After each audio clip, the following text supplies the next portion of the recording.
যুদ্ধবিরতি লঙ্ঘন করে গাজা উপত্যকায় চালানো ইসরায়েলি হামলায় প্রতিদিনই বাড়ছে হতাহতের সংখ্যা। গাজার পুলিশ কর্তৃপক্ষ জানিয়েছে, স্থানীয় সময় শনিবার উত্তরাঞ্চলের আত-তোয়াম এলাকায় একটি পুলিশ পোস্টে 2টি ক্ষেপণাস্ত্র হামলা চালায় ইসরায়েল। এতে অন্তত 5 পুলিশ সদস্য ও 13 বছর বয়সী এক কিশোর নিহত হয়। আহত হন আরও কয়েকজন।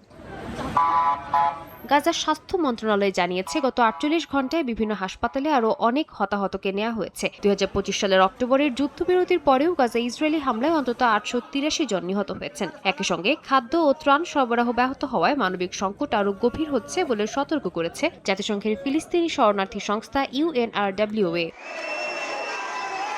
এদিকে ইসরায়েলের আটক ও তুরস্ক হয়ে স্পেন ফিরে যাওয়ার পর গ্লোবাল সুমুদ ফ্লোটিলার সদস্যদের উপর হামলার অভিযোগ উঠেছে স্প্যানিশ পুলিশের বিরুদ্ধে। শনিবার বিলবাও বিমানবন্দরে পৌঁছানোর পর লাঠিপেটা, ধাক্কাধাক্কি ও কয়েকজনকে মাটিতে ফেলে টেনে নেয়ার ঘটনা দেখা গেছে। ফ্লোটিলা কর্তৃপক্ষ জানিয়েছে, হামলার শিকারদের মধ্যে কয়েকজন আগে থেকেই গুরুতর আহত ছিলেন। স্প্যানিশ সংবাদ মাধ্যম RTVE জানিয়েছে, ঘটনায় অন্তত 4 জনকে আটক করা হয়েছে, যাদের মধ্যে 2 জন ফ্লোটিলার সদস্য। বাস্ক অঞ্চলের নিরাপত্তা বিভাগ জানিয়েছে, পুলিশের পদক্ষেপ সরকারি নির্দেশনায় হয়েছিল কিনা তা খতিয়ে দেখতে তদন্ত শুরু হয়েছে।